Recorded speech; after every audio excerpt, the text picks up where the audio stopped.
काम करती है।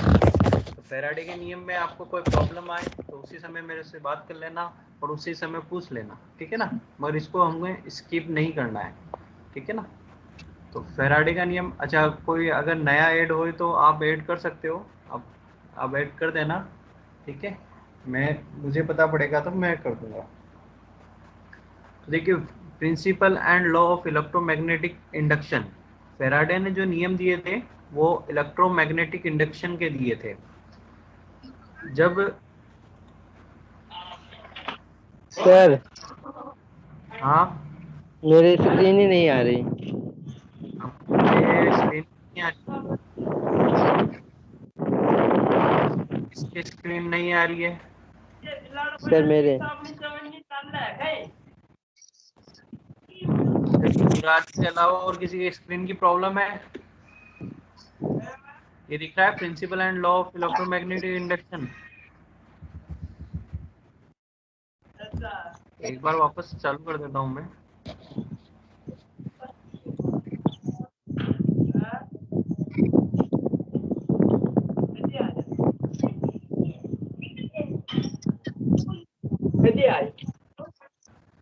ठीक है, अभी आवाज अभी दिख रही है स्क्रीन? नहीं सर। अभी भी नहीं आई?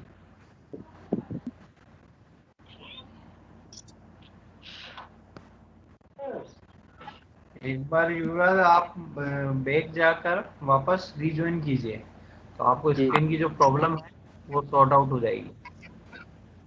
सर मेरे भी नहीं आ रही है। आपके भी नहीं आ रही है? ओके, एक बार आप जैसा मैंने बताया वैसा कीजिए। एक बार बैक जाकर और वापस आप अंदर, इसके अंदर आइए तो आपको आ जाएगी।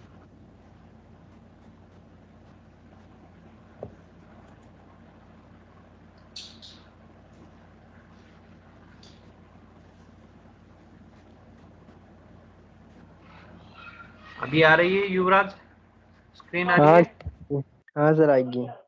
सही ना? ठीक हाँ है। सर आ गई।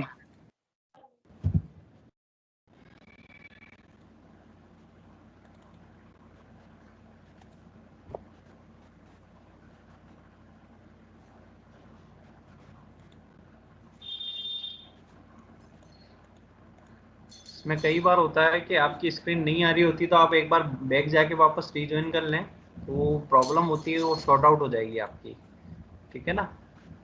तो देखिए, इससे पहले ओरेस्टेड ने हमें बताया था कि अगर किसी भी विद्युत धारावाही चालक है तो उसके चारों ओर एक चुंबकीय क्षेत्र उत्पन्न हो जाता है।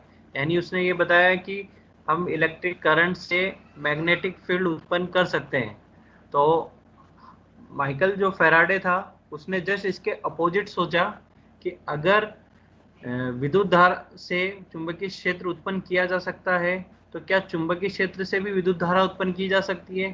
तो इसी फिलोसॉफी पे इन्होंने काम किया और एक्सपेरिमेंट किए। तो इस एक्सपेरिमेंट में दो जने इसमें जुड़कर इन्होंने काम किया, एक थे माइकल फैराडे और दूसरे आपके थे जोसेफ हेनरी। माइकल फैराडे जो थे वो ब्रिटिश फिजिस्ट और केमिस्ट थे, जबकि आपके जो जोसेफ हेनरी थे वो अमेरिकन साइंटिस्ट थे। इनकी यहाँ पर कुछ डिटेल दी हुई है, इनकी एक पिक्चर भी आपको नज़र आ रही होगी माइकल फैराडे की और जोसेफ हेनरी की। देखिए यहाँ इसमें इनका दिया हुआ है, डिटेल दिया हुआ है। सर स्क्रीन वापस चली गई। स्क्रीन वापस चली गई? हाँ। आपके क्या कनेक्टिविटी से कुछ रिलेटेड प्रॉब्लम है क्या? कुछ धीरे चल रहा है नेट वगैरह ऐसा? हाँ सर स्पीड धीरे आती है नेट। हाँ, तो वो उसके कारण होता है।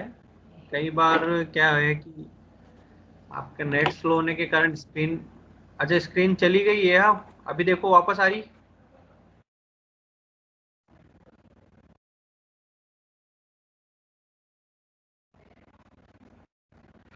वापस आई युवराज?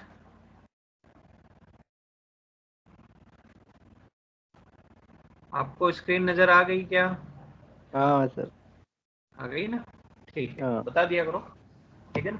तो माइकल फेराडे ने सोचा था इसका जस्ट अपोजिट जो हमारे ओरे ने बताया था, आगे जो अपना एक्सपेरिमेंट किया था, ओरेस्टेड ने जो एक्सपेरिमेंट किया था उसका जस्ट अपोजिट सोचा था।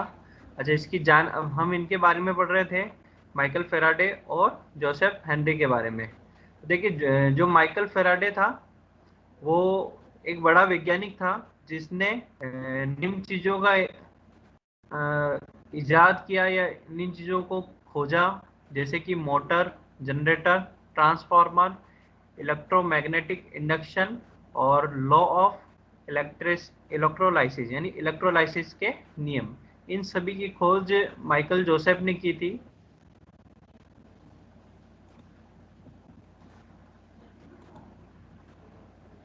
और जो हमारा जोसेफ हेनरी थे उन्होंने सेल्फ इंडक्टेंस की खोज की थी। तो उन्हीं के नाम पर जो सेल्फ इंडक्टेंस का गुणांक होता है, इंडक्टेंस, उसका मात्रक हेनरी रखा गया है। ठीक है। और हमारा फेराडे के नाम पे, फेराडे ने भी बहुत सारी खोज की थी, तो इन दोनों ने मिलकर एक्सपेरिमेंट किए थे कुछ, और उस एक्सपेरिमेंट के बेस पर इन्होंने कुछ डिक्लेरेशन दिए थे। उन एक्सपेरिमेंट को हम देखते हैं। अच्छा, इन्होंने बताया था हमें कि an induced current in produce by a changing magnetic field. इन्होंने ये बताया कि अगर आप मैग्नेटिक फील्ड में परिवर्तन करें तो वहां पर एक करंट उत्पन्न होती है, और ये करंट जो उत्पन्न होती है, नीचे जो लाइन लिखी हुई there is an induced EMF associated with the induced current, जो ये इंड्यूस्ड करंट होती है, जो प्रेरित होती है, ये धारा जो इसके अंदर उत्पन्न होती है वो उसमें उत्पन्न ईएमएफ के कारण होती है। और किसी भी परिपथ में बिना बैटरी के भी वहां पर ईएमएफ प्रोड्यूस हो रहा है। वो किस कारण हो रहा है? अगर उसमें फ्लक्स में परिवर्तन किया जाए। तो ऐसा स्टेटमेंट उन्होंने दिया और उसका एक्सपेरिमेंट उन्होंने किया। तो देखिए, अभी एक्सपेरिमेंट देखते हैं उन्होंने क्या किया। EMF produce by changing magnetic field. जो इन दोनों जो वैज्ञानिक थे, इन दोनों ने क्या किया एक्सपेरिमेंट में, एक वायर का लूप बनाया, एक कुंडली बनाई जैसा कि चित्र में दिखाया गया है, और एक परमानेंट मैग्नेट को लिया और परमानेंट मैग्नेट को उसकी ओर गति कराई, और देखा कि ये जो मीटर इससे कनेक्टेड है वो इसमें धारा प्रवाह को दिखा रहा है, उसमें जो धारा प्रवाह को दर्शा रहा है। तो जैसे ये इसका मूवमेंट करता है, तो ये यहाँ लिखा हुआ, when a magnet is move toward the loop of the wire connected to sensitive ammeter, the ammeter show the current in the induce in the loop. यानी इस लूप के अंदर बिना बैटरी सोर्स की मैंने केवल एक वोल्ट मीटर से कनेक्ट, इसे एक एमीटर से, सेंसिटिव एमीटर से कनेक्ट कर रखा है, और यहाँ पर मैंने एक परमानेंट मैग्नेट ले रखी है जिसको मैं इस लूप की तरफ गति कराता हूँ। तो ये बोलता है कि जब मैं इसको गति कराता हूँ, इसके समीप लेके आता हूँ, तो इस लूप के अंदर बिना विभव सोर्स के भी विभव उत्पन्न हो जाता है और धारा प्रवाहित होने लग जाती है। तो देखिए, बिना किसी सोर्स के भी अगर धारा प्रवाहित हो रही है तो इसका मतलब क्या है कि उसके अंदर कोई ना कोई वो ईएमएफ प्रोड्यूस हुआ है, कोई ना कोई इलेक्ट्रोमोटिव फोर्स उत्पन्न हुआ है जिसके कारण वो धारा प्रवाहित हो रही है। तो ये धारा कब प्रवाहित हो रही? जब इसकी गति कराई। अब इसी के बाद वो नेक्स्ट स्टेप करता है, जब ये मैग्नेट स्थिर वो ले आता है या स्थिर कर देता है,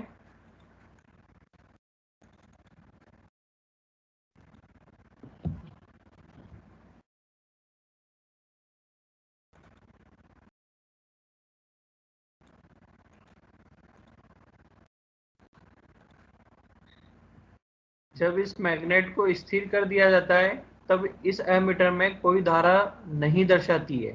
तो दूसरा ऑब्जर्वेशन इसने क्या देखा? पहला ऑब्जर्वेशन ये देखा कि इस लूप के पास में मैग्नेट को लेके जा रहा है, गति करा रहा है, तो उसमें धारा प्रवाहित हो रही है। और दूसरा ऑब्जर्वेशन क्या है कि जब ये इसके पास में स्थिर रख रखा है तब इस मीटर के अंदर देखिए 0 रीडिंग दिखा रही है। तो यहाँ पर कोई इंड्यूस करंट यानी कोई करंट प्रेरित नहीं हो रही है, जबकि यहाँ पर ये लूप पूरी तरह से कनेक्टेड है। और वो की वही कंडीशन है जो पहले वाली थी, बस डिफरेंस क्या आ रहा है यहाँ पर, वहां मूवमेंट हो रहा है, यहाँ मूवमेंट नहीं हो रहा है, वहां रीडिंग आ रही है और यहाँ रीडिंग नहीं आ रही है।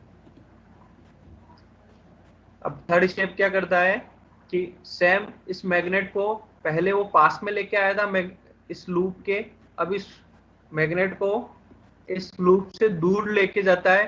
तो अब देखिए वहां पर जो रीडिंग आ रही थी वो -1 आ रही थी और यहाँ पर अब जो रीडिंग आ रही है वो +1 आ रही है।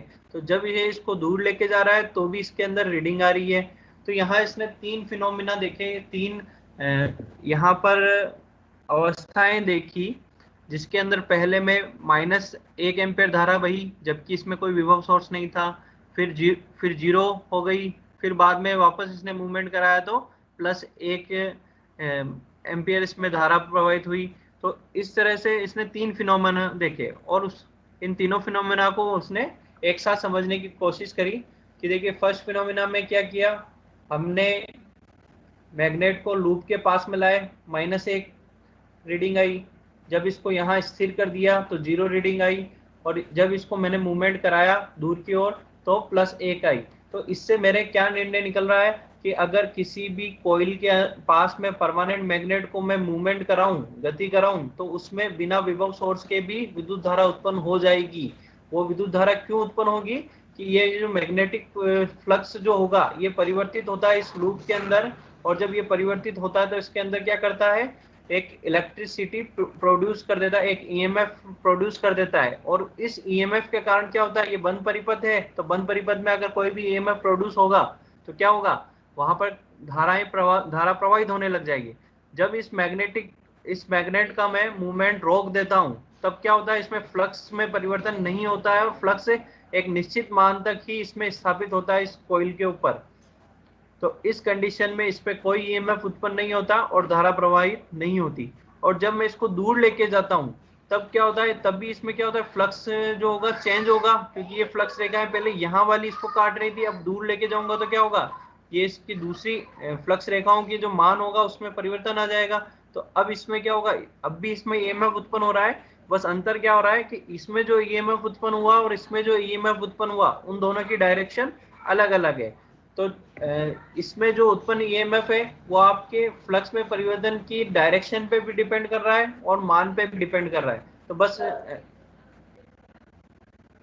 फेराडे ने इसी प्रैक्टिकल के आधार पर ये सिद्धांत दिया उसने कि अगर किसी भी बंद परिपथ में चुंबकीय फ्लक्स का मान परिवर्तित किया जाए तो उसके अंदर ईएमएफ इंड्यूस हो जाता है, जिसके कारण उसमें धारा प्रवाहित होने लग जाती है। और ये धारा तब तक उसमें प्रवाहित होगी जब तक वहां पर फ्लक्स में परिवर्तन होगा। अगर फ्लक्स में परिवर्तन नहीं होगा तो वहां पर कोई इंड्यूस ईएमएफ नहीं होगा। ठीक है, तो यही चीज आपकी देखिए फेराडे का प्रथम नियम कहलाता है, जो मैंने यहाँ पर लिखा हुआ है। यदि किसी चालक में गुजरने वाली चुंबकीय फ्लक्स की मात्राएं परिवर्तित होती है तो चालक में विद्युत वाहक बल उत्पन्न होता है, तथा ये विद्युत वाहक बल तब तक विद्यमान रहेगा जब तक कि फ्लक्स में परिवर्तन होगा। इसको अपन एक दूसरे एग्जाम्पल सेम वो का वही एग्जाम्पल, बस अब यहाँ पर मैंने क्या कर रखा है, एक मैंने वोल्ट मीटर लगा रखा है, वहां एमीटर लगाया था और यहाँ वोल्ट मीटर लगाया था, और यहाँ पे भी वैसी की वैसी कोयल है। इसमें देखिए इसको पहले मैं ऊपर लेके आ रहा हूँ तो इसमें रीडिंग इधर आ रही है, और इसको जब मैं स्थिर रख रहा हूँ, इसको जब मैं नीचे लेके जा रहा हूँ तो रीडिंग जस्ट अपोजिट डायरेक्शन में आ रही है। और जब मैं इसको नो मूवमेंट करा रहा हूँ, कोई भी मूवमेंट नहीं करा रहा हूँ, तो इसकी रीडिंग क्या हो रही है, 0 हो रही है, और धारा भी इसमें 0 हो रही है। तो ये हमारा फेराडे का प्रथम नियम है, आप इसको नोट कर लीजिए। फेराडे का प्रथम नियम होता है, कर लीजिए इसी को।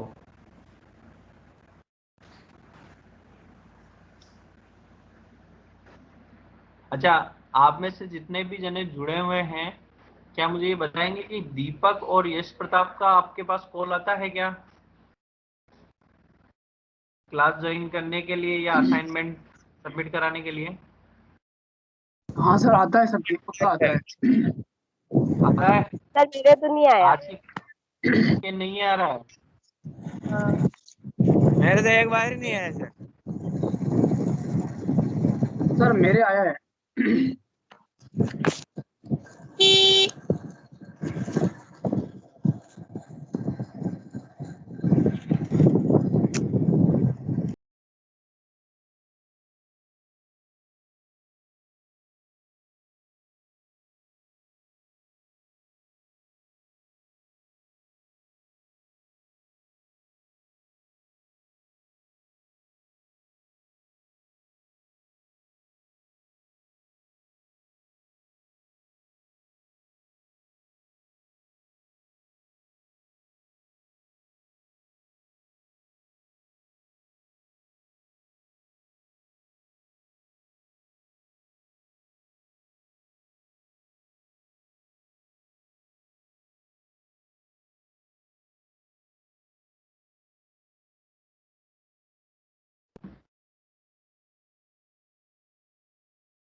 सर कुछ नहीं आ रहा है, डिस्प्ले रुक गई है।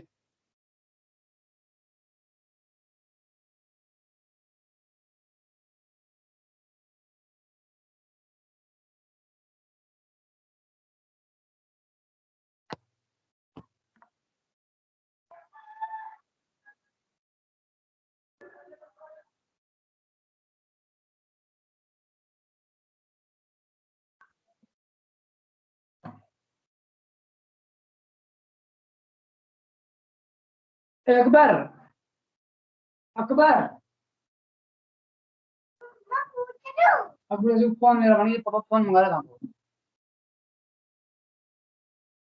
अडमिन बाबू निकल जाते।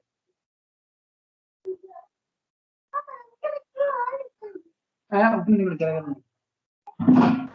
अच्छा, मेरा कनेक्शन कट हो गया था, अभी आवाज आ रही है सभी को? हाँ आ रही सर, आ रही। स्क्रीन नजर आ रही है वापस?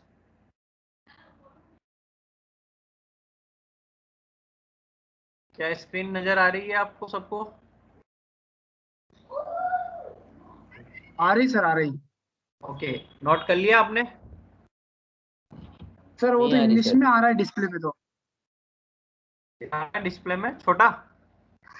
नहीं, इंग्लिश इंग्लिश में आ रहा है। पेज जो था ना खुला हुआ पेज, इंग्लिश वाला पेज था, हिंदी वाला पेज नहीं आया। हिंदी वाला पेज नहीं आ रहा? एक मिनट होल्ड करो। सर मेरे से नाम लिखे हुए आ रहे हैं, जो ज्वाइन कर रखा है उनका। अच्छा ठीक है, अभी 2 मिनट रुको, अभी आ जाएगा। आ जाए तो बता देना। वाह,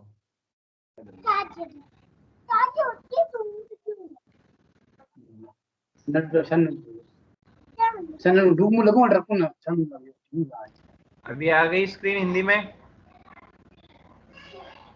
नहीं सर। नहीं आई नहीं सर। आई? बिल्कुल ब्लैंक आ रहा है सर, ब्लैंक आ रहा है बिल्कुल। ब्लैंक आ रहा है? हाँ सर हाँ आ आ गई। गई सर, आ गई। आ गई?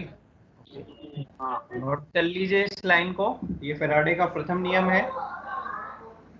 दो एक्सपेरिमेंट से अपन ने देखा है कि किस तरह से फैराडे ने ये बात डिक्लेयर करी। अच्छा, यहाँ पर फैराडे का कहना सही था कि अगर किसी धारा से चुंबकीय क्षेत्र उत्पन्न किया जा सकता है तो चुंबकीय क्षेत्र से भी धारा ज्ञात या धारा उत्पन्न की जा सकती है। तो उसका वहां सोचना सही था और उसी को उसने प्रूफ किया यहाँ पर।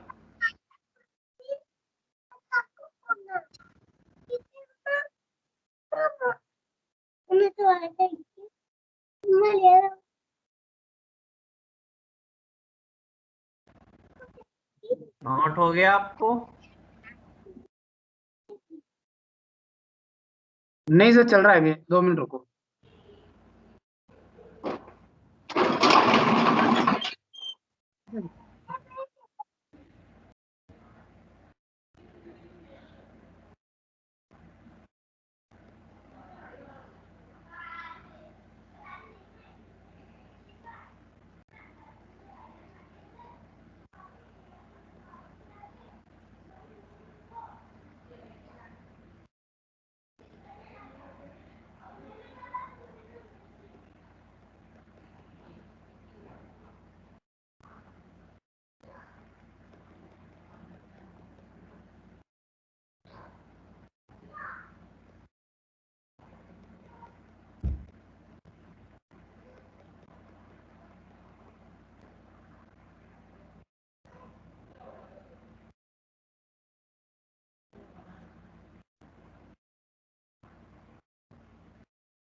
हो गया सर, हो गया।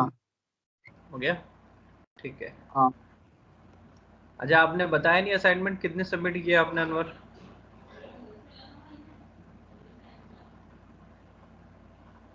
कितने असाइनमेंट उन्होंने भेजे और कितने आपने सबमिट कर दिए?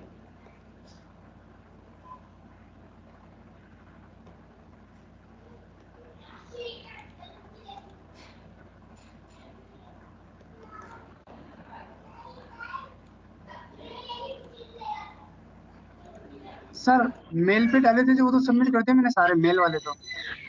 मेल पे कौन से डाले थे? इससे पहले आपने डाले थे ना असाइनमेंट अपने कंटिन्यू, जो चैप्टर पढ़ने के बाद जो असाइनमेंट डालते हो आप, क्वेश्चन आते हैं जो। नहीं, वो नहीं है। जिसका जो छूट गया है उसके लिए वो इंडिविजुअली कॉल कर रहे हैं और उसमें वो उनको लिंक दे रहे हैं। क्या आपको वो लिंक दे रहे हैं? नहीं लिंक नहीं, कल कॉल आया था उनका। क्या? मैं तो ऑफलाइन था, अभी ऑनलाइन आया हूँ सर, अब देखूंगा, मैं देखा नहीं मैंने अभी तो। उनसे आप लिंक मांगिए। आप उनके पास सभी असाइनमेंट के लिंक है और उनको पता भी है कि आपने कौन कौन से सबमिट नहीं किए हैं। अच्छा और ठीक है वो सर। सारे जो रिमेनिंग है वो आपको लिंक दे देंगे। उसको आप सबमिट करोगे तो आपको वो असाइनमेंट कंप्लीट हो जाएंगे। उसके आंसर की फिर आपको मैं भेज दूंगा। ठीक है सर, ठीक है। असाइनमेंट करोगे तो उसके आंसर आपको मिल पाएंगे। उसमें कोई प्रॉब्लम है तो आप क्वेश्चन पूछ सकते हो। अच्छा, ये नया असाइनमेंट डाला है मैंने आपको।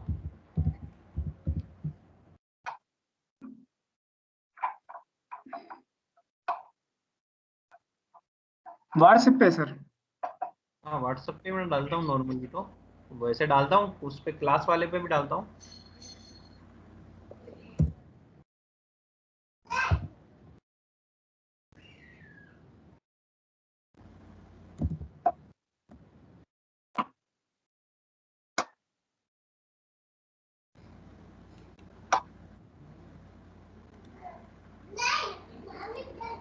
ठीक है, आपको असाइनमेंट भेज दिया है।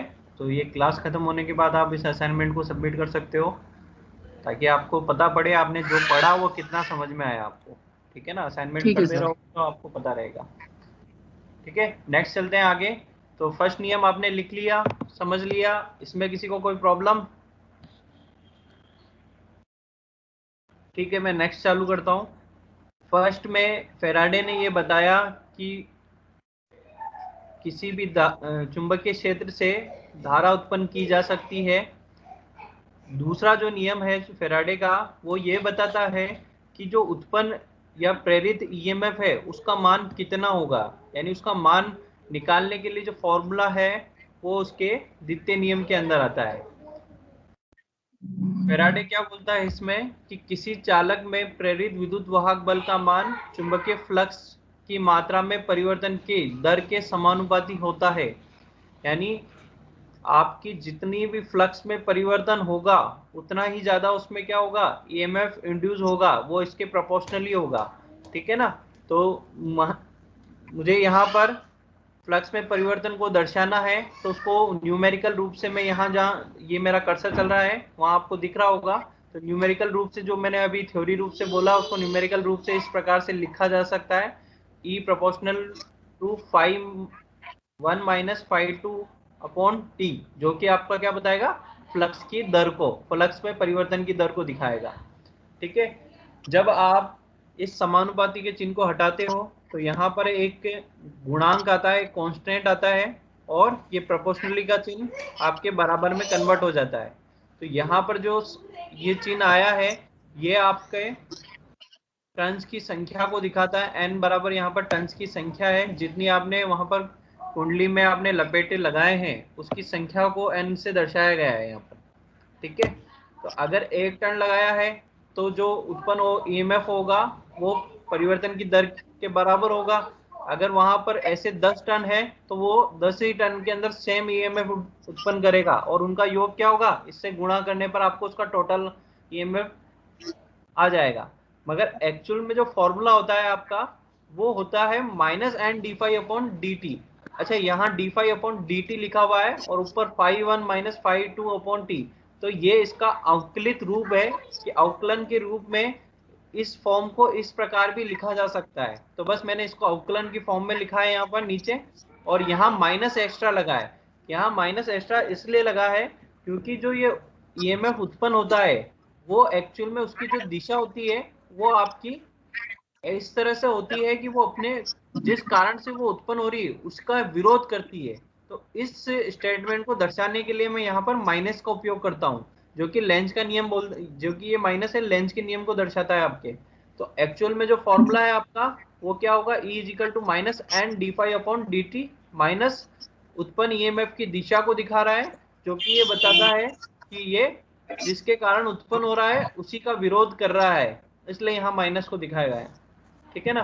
तो सेकंड जो नियम है वो यही बताता है कि उसमें जो इंड्यूस ईएमएफ है उसका मान कितना हो। तो बस आप ये फॉर्मूला नोट कर लीजिए, सेकंड नियम का फॉर्मूला है जो, इसी बेस पे हम कैलकुलेशन करते हैं कि कितना ईएमएफ इंड्यूस हुआ है किसी कॉइल के अंदर।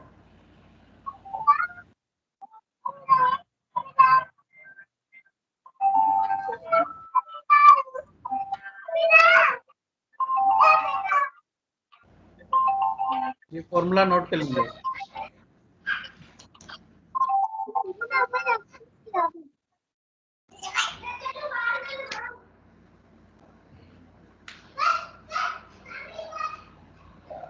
ठीक है, नोट कर लिया होगा, ज्यादा बड़ा फॉर्मूला नहीं है।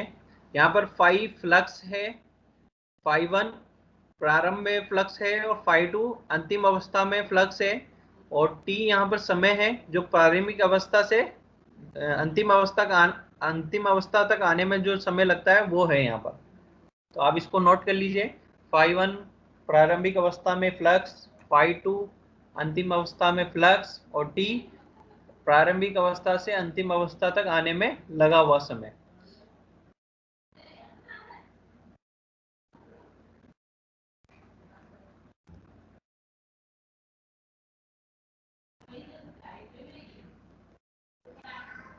ठीक है, नेक्स्ट चलते हैं हम लेंज के नियम पर। जो हमने यहाँ बात करी कि यहाँ माइनस जो है लेंज के नियम को दर्शाता है, बस इसी के बाद में हम इस पर डिस्कस करेंगे लेंज का नियम।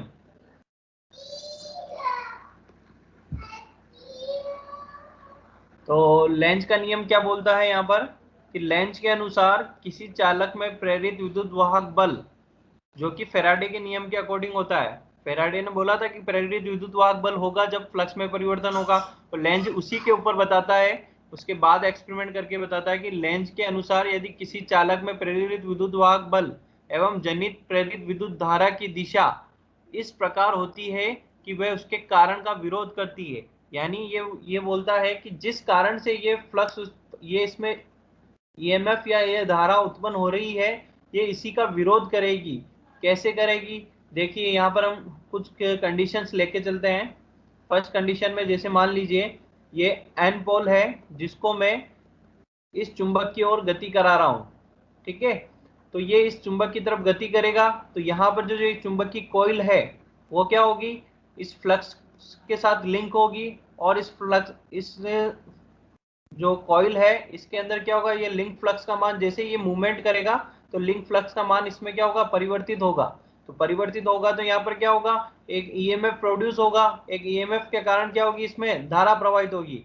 अब देखिए यहाँ पर धारा प्रवाहित हो रही है, तो धारा, क्योंकि हमें ओरेस्टेड ने बताया था कि किसी भी परिपथ में अगर धारा प्रवाहित हो तो वो क्या होगा, उसके चारों ओर एक चुंबकीय क्षेत्र उत्पन्न हो जाएगा। तो ये क्या करेगा, ये एक चुंबकीय क्षेत्र उत्पन्न करेगा, जो इसमें इंड्यूस करंट है वो एक चुंबकीय क्षेत्र उत्पन्न करेगी, और उसकी दिशा इस प्रकार होगी कि यहाँ पर जो ये कॉइल है, इस कॉइल के अंदर जो एक कोर है, इस कोर के अंदर यहाँ पर ये एन सिरा यानी एन सिरा वाला चुंबक का पोल प्रोड्यूस करेगी, जिससे क्या होगा, ये इसके पास में जब आने की कोशिश करेगा तो ये एन सिरा, ये इस एन सिरा को प्रतिकर्षित करेगा और इसको वापस दूर करने की कोशिश करेगा। तो इस प्रकार इसमें जो इंड्यूस करंट है वो इस यहाँ पर एन सिरा को प्रोड्यूस कर रही है, जो इसको समीप आने से रोक रही है, यानी इस फ्लक्स में जो परिवर्तन, इसके समीप आने के कारण जो फ्लक्स में परिवर्तन हो रहा है उसको रोक रही है। तो इसकी दिशा हमेशा इस प्रकार होगी कि ये अपनी उत्पत्ति का विरोध करेगी। इसी प्रकार से जब हम यहाँ बात करते हैं सेकंड कंडीशन में, जब हम इस एन पोल को दूर सरकाते हैं तो इसमें क्या होगी, धारा की दिशा अब जस्ट अपोजिट हो जाएगी, जिसके कारण क्या होगा, इसमें यहाँ पर एस पोल उत्पन्न होगा, और एस पोल उत्पन्न होगा तो क्या होगा, असमान पोल एक दूसरे को आकर्षित करेंगे। तो जैसे ये दूर खिसकने की कोशिश करेगा तो ये भी इसके साथ में गति करने की कोशिश करेगा, और इस गति को नेग्लेक्ट करने की कोशिश करेगा कि ये इस फ्लक्स में परिवर्तन ना हो, क्योंकि ये एक चीज गति करेगी तो फ्लक्स में परिवर्तन होगी। अगर दोनों समान स्पीड से गति करेगा तो क्या होगा, वहां पर कोई परिवर्तन नहीं होगा, क्योंकि फ्लक्स समान रहेगा इसके अंदर। तो इस प्रकार से इसके कारण जो प्रोड्यूस मैग्नेटिक फील्ड है वो इसमें इसकी उत्पत्ति का विरोध कर रही है। सेम ये कि यही चीजें ये की ये कंडीशंस मैंने यहाँ दिखाई हुई है कि मान लीजिए आप एस पोल से आपको एस पोल यहाँ आपने रखा है, तो एस पोल के कंडीशंस में क्या होगा, इसमें धारा किस प्रकार से उत्पन्न होगी, इस प्रकार से उत्पन्न होगी कि क्या होगा कि ये दूर जा रहा है तो ये यहाँ पर एन पोल आकर्षित कर एन पोल डेवलप करेगा, और एन पोल डेवलप होगा तो क्या होगा, ये इससे आकर्षित होगी और ये दूर नहीं जा पाएंगे।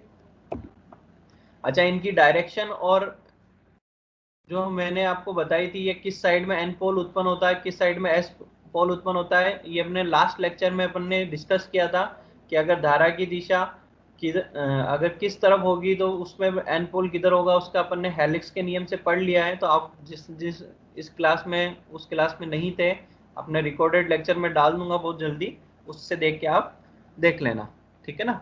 अच्छा, यहाँ किसी को कोई कंफ्यूजन है कि वो अपनी उत्पत्ति का विरोध कर रहा है, लेंज के नियम में किसी को प्रॉब्लम, इसलिए वहां पर हमने माइनस का उपयोग किया है, क्योंकि क्या कर रहा है, ये अपनी उत्पत्ति का विरोध कर रहा है, तो वो डायरेक्शन हमेशा उसकी इस प्रकार होगी कि जिसके कारण ये ईएमएफ इंड्यूस हो रहा है वो काम ये होने ही नहीं देगा।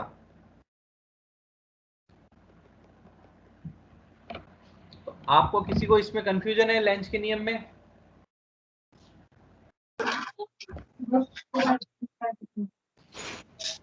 नहीं है सर। नहीं है ना, ठीक है।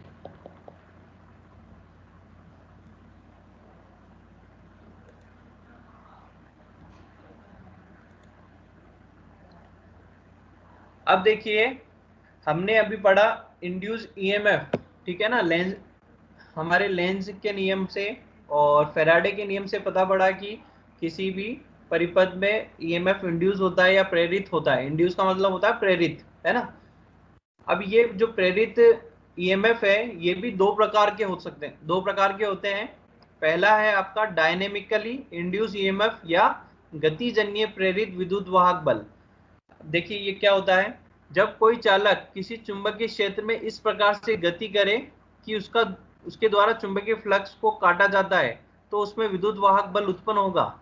यानी इसके अंदर क्या होता है कि दो पोल होते हैं एन और एस, जैसे कि इस डायग्राम में दिखाया हुआ है, और उसके बीच में एक गति करने वाला चालक होता है।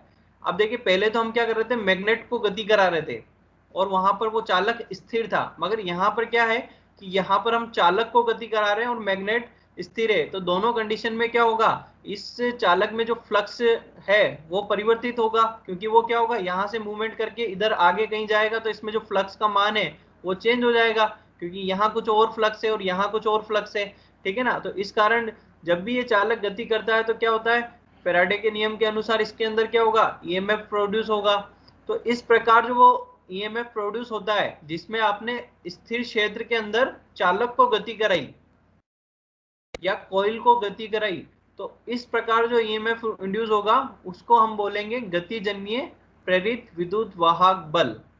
अब ये जो ईएमएफ होता है, जो ये प्रेरित वोल्टेज होता है, उसका मान अगर मुझे निकालना है तो देखिए इसके अंदर दो प्रकार से गति हो सकती है। या तो मेरा चालक इस क्षेत्र के बिल्कुल 90 डिग्री पे गति कर रहा है, एक तो सीधा गति कर रहा है, या तो ये हो सकता है, या दूसरी चीज क्या हो सकती है कि मेरा ये चुंबकीय क्षेत्र इससे किसी एंगल पर, ये जो आपकी चुंबकीय बल रेखाएं हैं, है ना, और ये मान लीजिए ये कंडक्टर इधर गति कर रहा है, तो इसके बीच का जो एंगल है, ये देखिए ये बीच का एंगल है, तो ये किसी एंगल पे गति कर सकता है। तो दो प्रकार की गति हो सकती है, या तो 90 डिग्री पे हो, या किसी एंगल पे हो, या 0 डिग्री पे हो। 0 डिग्री का मतलब कि ये इस तरह यहाँ से इधर चल रहा हो, तो यहाँ से इधर चलेगा तो क्या होगा, कोई फ्लक्स में परिवर्तन नहीं होगा, क्योंकि ये यहाँ से इधर चल रहा है, बीच में बिल्कुल वो का वही चल रहा है, तो ये फ्लक्स रेखा का मान हर जगह सेम होता है, तो इसमें कोई चेंजेस नहीं होगा।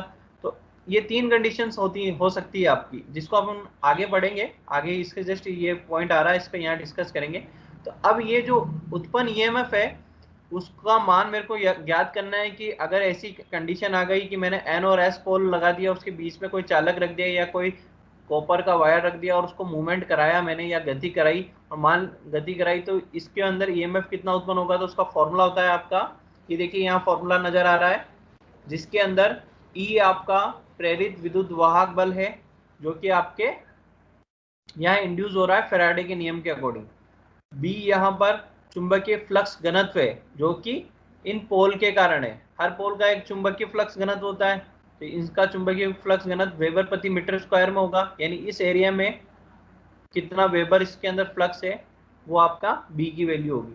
और एल यहाँ पर चालक की लंबाई है, यानी ये जो कंडक्टर आप देख रहे हो, ये आप किसी भी कंडक्टर को जैसे पेंसिल को उसके जिस आपके आंखों के सामने रख के देखते हो तो बिल्कुल राउंडेड नजर आती है ना, उसी प्रकार से चालक को आप यहाँ से सामने रख कर सामने से देख रहे हो, है ना, मगर ये इसकी लंबाई कुछ ना कुछ तो होगी, तो उसकी जो भी लंबाई होगी वो मीटर में यहाँ आपको पुट करनी है। और v जिस वेग से आप इसको गति करा रहे हो वो इसका वेग होगा, तो चालक की गति आपका v से दर्शाई जाएगी।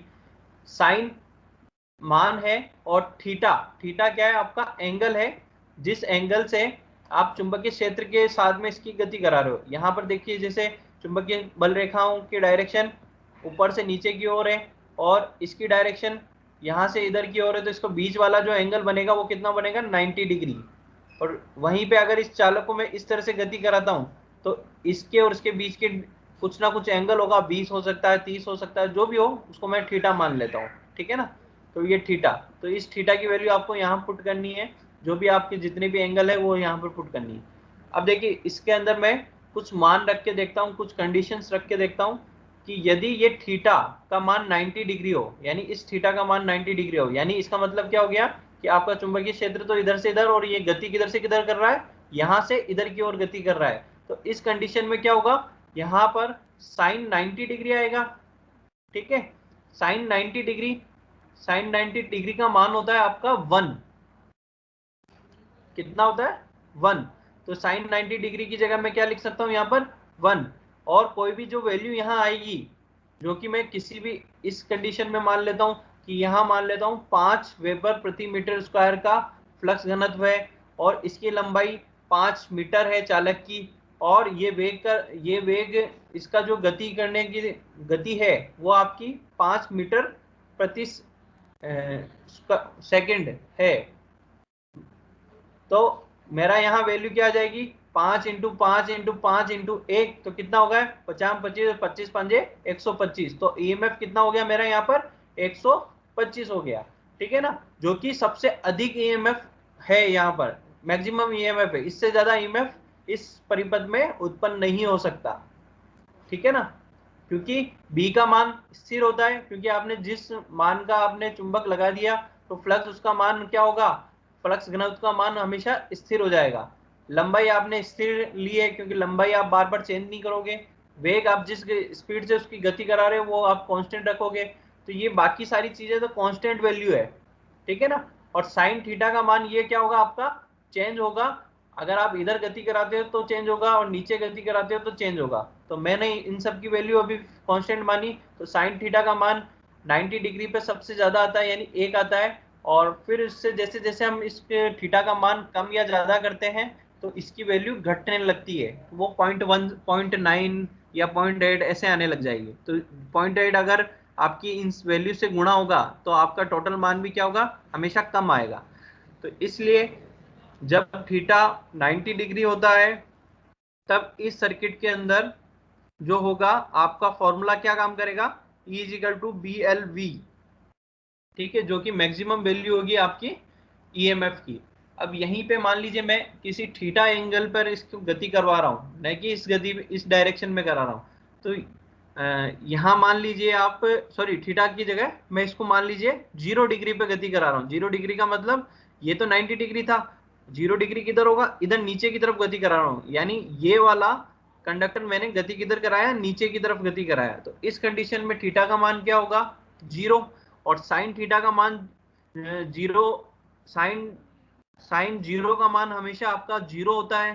तो साइन 0 का मान 0 होगा तो ये पूरी वैल्यू क्या हो जाएगी, 0 से गुणा होगी, 0 से गुणा होगी तो क्या होगा, पूरी वैल्यू क्या हो जाएगी 0 हो जाएगी। तो इंड्यूस ईएमएफ क्या होगा यहाँ पर 0। तो जब 90 डिग्री है तब इसमें ईएमएफ अधिकतम उत्पन्न होगा, जब इसमें थीटा का मान 0 डिग्री होगा, यानी ये ऊपर से नीचे की तरफ गति करेगा तो इसमें ईएमएफ का मान 0 होगा।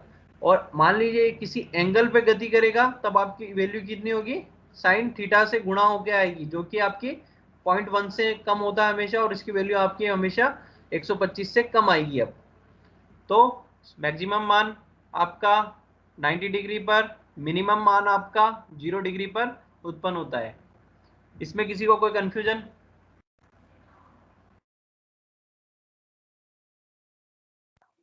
हाँ सर, एक क्वेश्चन है हाँ पूछिए। सर। ये जो दो मैग्नेट डायग्राम में दिखा रखी है ना, हम्म।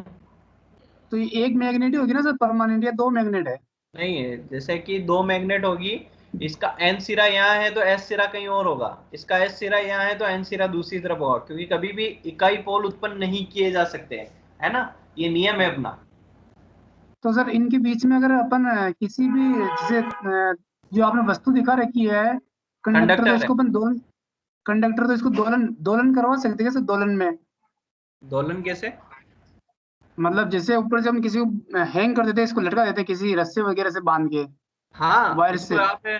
आप इसको किसी अक्ष पर रख के घुमा सकते हो, क्योंकि ये तो क्या है, बीच का चुंबकीय क्षेत्र बन गया। चुंबकीय क्षेत्र क्या होता है, हर हाँ। चीज के आर पार चला जाता है। अगर मैंने इसके बीच में कोई कंडक्टर जैसे हाथ से पकड़ के घुमाया, या किसी अक्ष पर रख के घुमाया, या हैंग करके घुमाया, तो भी ये क्या होगा, गति तो कर रहा है ना। अब गति किधर करना है मेरे को, जैसे ये कंडक्टर यहाँ रखा हुआ है और इधर से इधर कर रहा है, तो मेरा कितना होगा, 90 90 डिग्री, डिग्री पे आ जाएगा, हाँ, है ना, मैक्सिमम आएगा। मेरा मैक्सिमम वैल्यू होगी। और मान लीजिए इस कंडक्टर को आपने ऊपर से नीचे की तरफ गति कराया, यानी एन से एस की तरफ या एस से एन की तरफ गति कराया, तो इस कंडीशन में क्या होगा, जीरो होगा, तो मेरे यहाँ पर कोई ईएमएफ उत्पन्न नहीं होगा। तो ईएमएफ उत्पन्न करने के लिए मुझे इसे किसी एंगल पे गति कराना पड़ेगा। अगर इनके बीच में एंगल नहीं होगा तो क्या होगा, मेरा ईएमएफ उत्पन्न नहीं होगा। और सर ये जो साउथ पोल दे रखा है ना, अगर अपन इसकी जगह से साउथ से नॉर्थ की तरफ घुमाते हैं इसको, हम्म। तो इसका ये जो थीटा कोण फिर नॉर्थ से पॉइंट मान के बनाना पड़ेगा ना सर? फिर ये चुंबकीय क्षेत्र ऐसा नहीं बनेगा। देखिए चुंबकीय क्षेत्र हमेशा कैसे बनता है, अगर दो मैग्नेट के बीच में अगर आपने चुंबकीय क्षेत्र बनाना है, होता है, वो हमेशा एन पोल से चलता है और एस पोल की तरफ अंदर चला जाता है, ये नियम बोलता है। ठीक है ना, जो आपने पहले ऊपर पढ़ा होगा मैग्नेट के अंदर। अब देखिए यहाँ एन है, यहाँ एस है, इसलिए यहाँ चुंबकीय क्षेत्र यहाँ से चला और इस एस में चला गया, अंदर की ओर चला गया, और घूम के वापस किधर आया, उल्टी की एन में तरफ आएगा। इधर आया, है ना। अगर यहीं मैं एस लगा, यहाँ मैं एन लगा दूं, तो एन लगा दूं तो क्या होगा, इससे भी चुंबकीय क्षेत्र निकलेगा, इससे भी चुंबकीय क्षेत्र निकलेगा, और वो क्या होगा, इसका तो घूम कर इधर नीचे चला जाएगा, इसका इधर घूम के चला जाएगा, और इसका इधर घूम के इधर चला जाएगा, और इसका इधर घूम के, यानी ये वाला फ्लक्स यहाँ तक तो आएगा ही नहीं। वो दोनों क्या करेगा, एक दूसरे को रिपल करेगा, क्योंकि चुंबकीय बल रेखाएं कभी एक दूसरे को नहीं काटती है। ठीक है ना, तो वो क्या करेगा, एक दूसरे को रिपल करेगा, और चुंबकीय क्षेत्र जो होगा वो कैसे बनेगा आपका, ये इधर से घूमकर इधर, ये वाला इधर से घूमकर इधर। इसका मैंने आपको शायद तक ऊपर दिखाया भी है, मैं दिखा देता हूं आपको डायग्राम इसका, इससे जस्ट पहले वाली क्लास में हमने पढ़ा था। अगर दो मैग्नेट को आपने पास में रखा तो उसका किस प्रकार बनेगा चुंबकीय क्षेत्र, एक मिनट बता देता हूँ।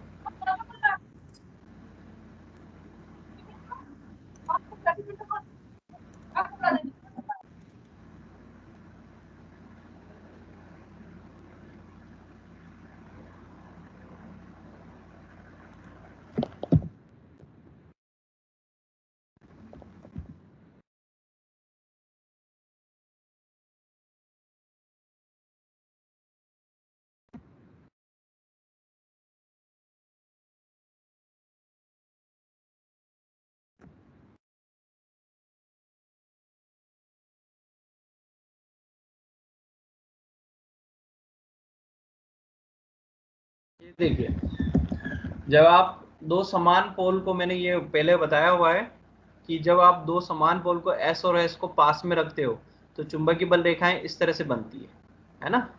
यहाँ पर क्या होगा, कोई चुंबकीय क्षेत्र उत्पन्न ही नहीं होगा।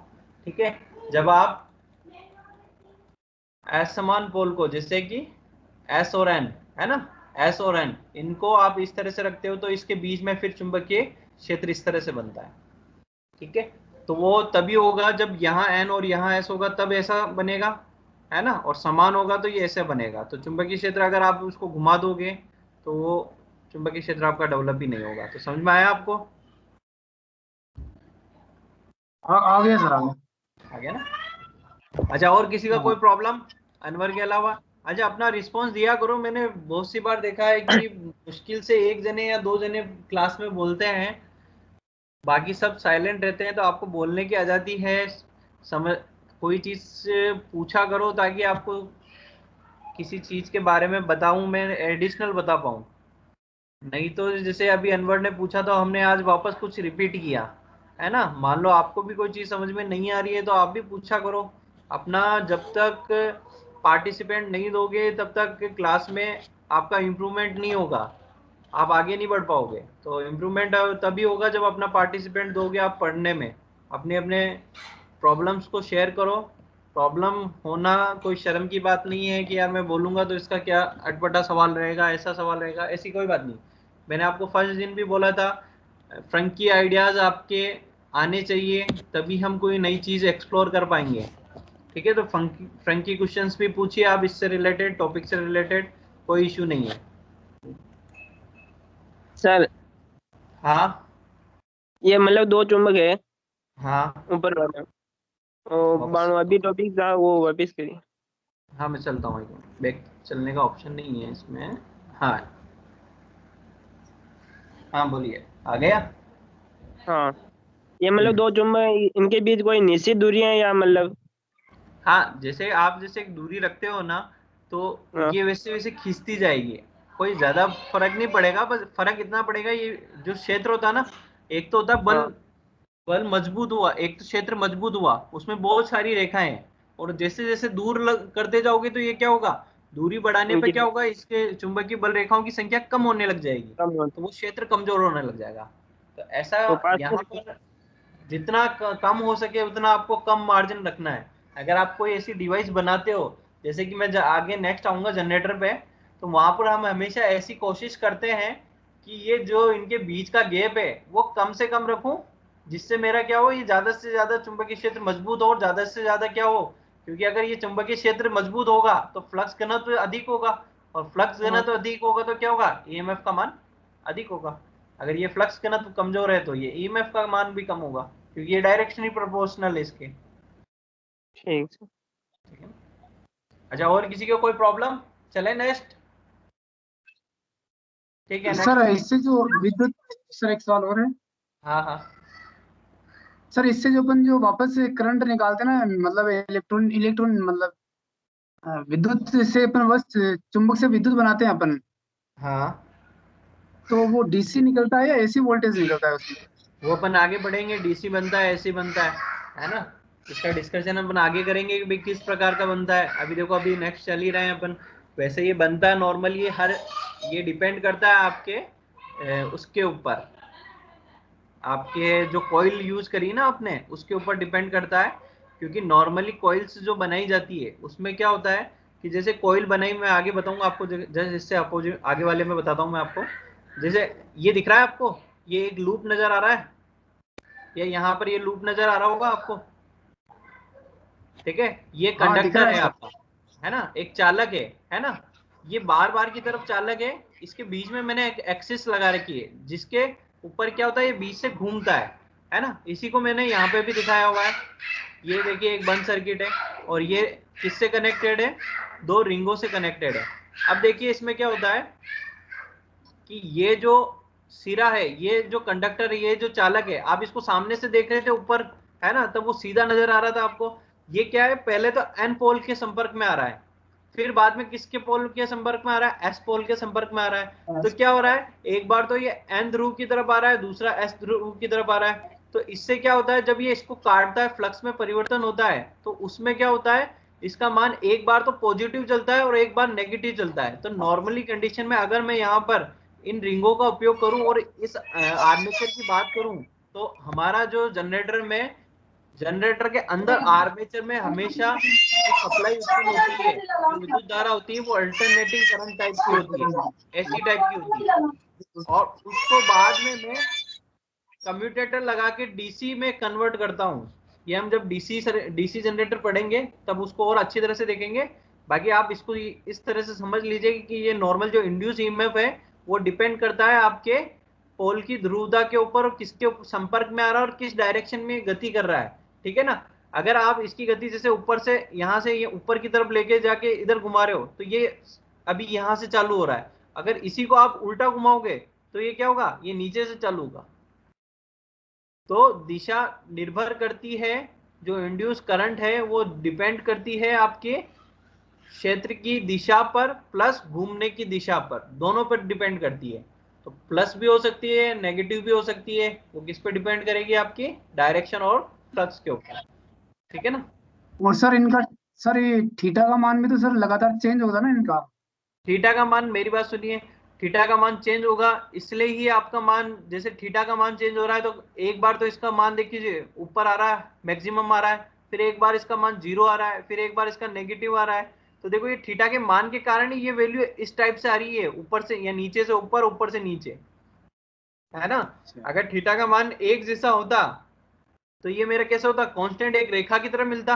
ई मैक्स का मान मेरा 125 वोल्ट ही रहता हर पॉइंट पे, मगर थीटा का मान चेंज हो रहा है। पहले देखिए थीटा का मान 0 था तो इसलिए यहाँ 0 आया, फिर थीटा का मान 1 2 हुआ तो देखिए फिर यहाँ पर वोल्टेज का मान भी बढ़ता गया। यहाँ पर मैंने वोल्टेज रखा है, इंड्यूस ईएमएफ, है ना।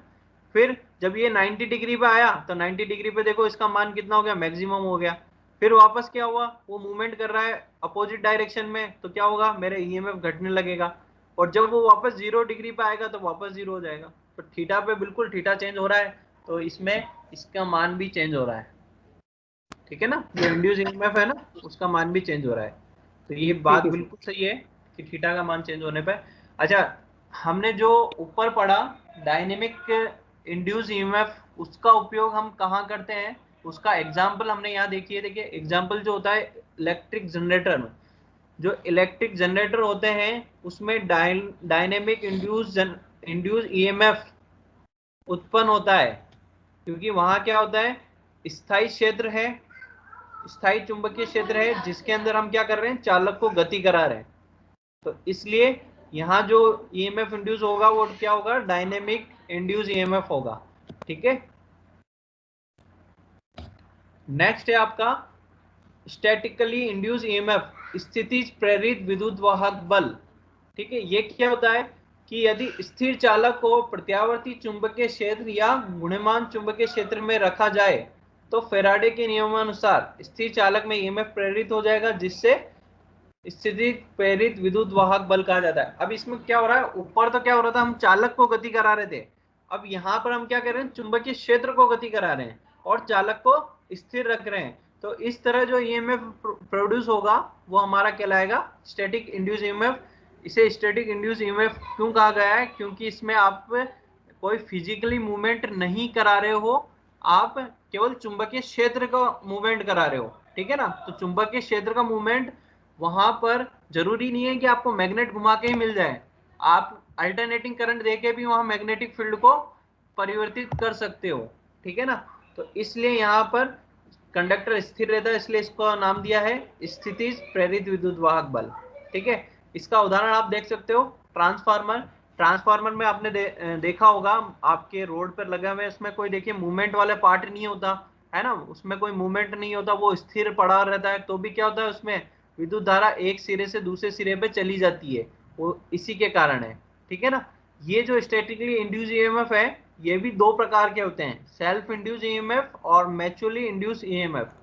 तो हम यहाँ सबसे पहले सेल्फ इंड्यूस ईएमएफ के बारे में पढ़ेंगे कि यदि किसी कुंडली में प्रत्यावर्ती विद्युत धारा प्रवाहित कराने पर चुंबकीय क्षेत्र उत्पन्न हो जाता है, सॉरी मैं वापस बोलता हूँ, किसी कुंडली में विद्युत धारा प्रवाहित कराने पर चुंबकीय क्षेत्र उत्पन्न हो जाता है, ये हमने पहले पढ़ ही लिया था ओरस्टेड के नियम के अकॉर्डिंग, और इस कुंडली से लिंक हो जाता है। यानी ये जो चुंबकीय क्षेत्र है, देखो आप यहाँ पर, यहाँ विद्युत धारा प्रवाहित हो रही है, तो यहाँ पर देखिए ये चुंबकीय क्षेत्र उत्पन्न हुआ, तो ये किससे लिंक हो गया?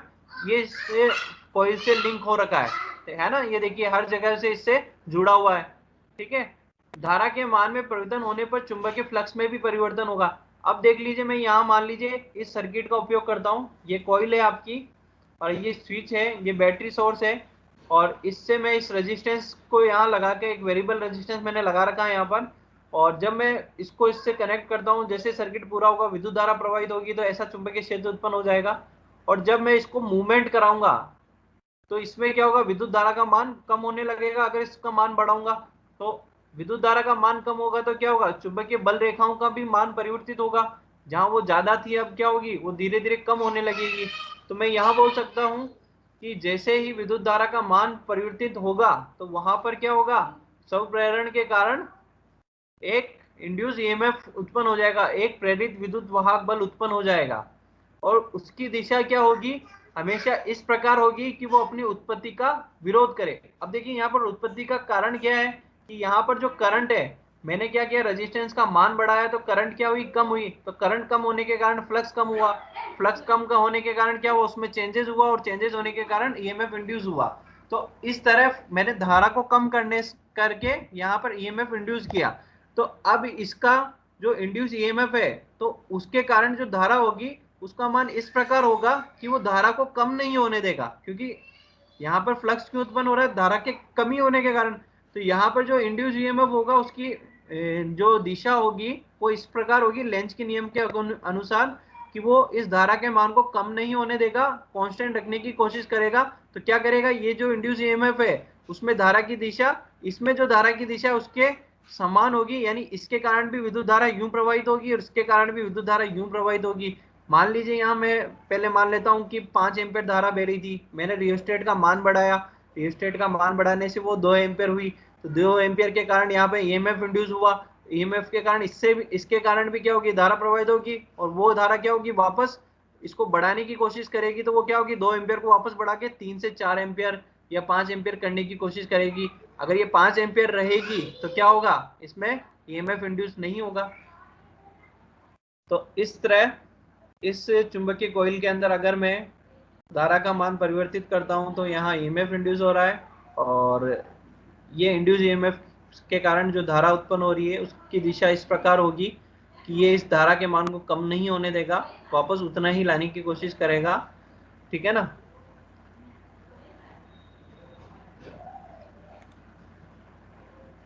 अर्थात देखिए यहाँ पर यही चीज लिखी, यदि धारा का मान बढ़ेगा तो प्रेरित विद्युत वाहक की बल की दिशा इस प्रकार होगी कि वह धारा के बढ़ने का विरोध करेगा और धारा को मान को घटाता है, और प्रेरित विद्युत वाहक के कारण धारा मुख्य धारा की दिशा में होगी।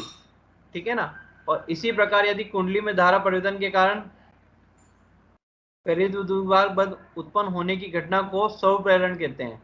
तो देखिए आपके क्या हुआ, धारा का मान बढ़ाने और घटाने के कारण क्या हो रहा है, उसमें जो ईएमएफ प्रोड्यूस हो रहा है वो, ये जो घटना है ये क्या कहलाती है आपकी, स्व प्रेरण, यानी वो खुद के कारण, उसमें जो धारा थी उसके कारण उसमें, या जो खुद का फ्लक्स था उसमें परिवर्तन, उसके अंदर परिवर्तन के कारण वहां पर जो ईएमएफ प्रोड्यूस हो रहा है या प्रेरित हो रहा है उसको हम बोलेंगे, इस घटना को हम बोलेंगे स्व प्रेरण। ठीक है ना। तो स्व प्रेरण आपको समझ में आया कि खुद में चुंबकीय क्षेत्र में परिवर्तन के कारण जो ईएमएफ प्रोड्यूस हो रहा है यहाँ पर, और यह धारा प्रोड्यूस हो रही है, ये स्व प्रेरण के कारण हो रही है, और ये जो ईएमएफ उत्पन्न होगा इसको बोलेंगे सेल्फ इंड्यूस ईएमएफ, स्व प्रेरित विद्युत वाहक बल, क्योंकि वो उसके खुद के कारण हो रहा है ना, दूसरी किसी कुंडली के कारण नहीं हुआ, खुद में जो धारा बह रही थी उसके कारण ही उसमें ईएमएफ उत्पन्न हो गया। तो ठीक है, तो यहां तक किसी को कोई दिक्कत है?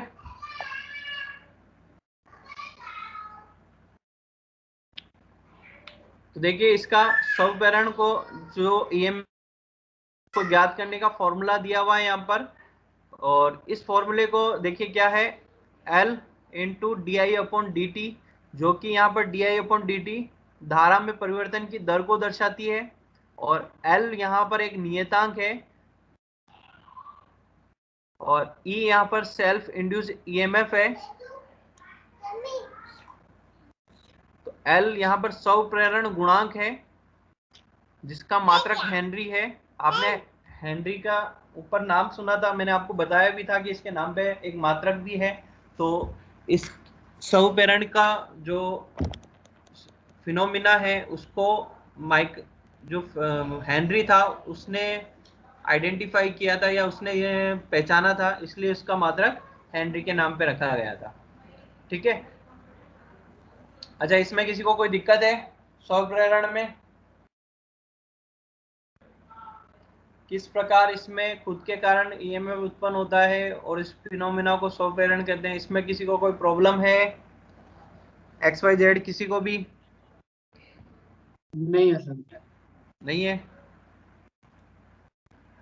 अच्छा, मैंने ये जो ऊपर आपको फॉर्मूला दिखाया है बस उसी को मैंने एक्सप्लेन करके यहाँ बताया हुआ है कि देखिए क्या होता है कि जो स्व प्रेरण के कारण ईएमएफ उत्पन्न होता है वो क्या होता है आपके फ्लक्स में परिवर्तन की दर के कारण होता है। फ्लक्स में परिवर्तन होता है इसके कारण उत्पन्न होता है। तो मैं ये बोल सकता हूँ कि जो ईएमएफ होगा वो समानुपाती होगा फ्लक्स में परिवर्तन के।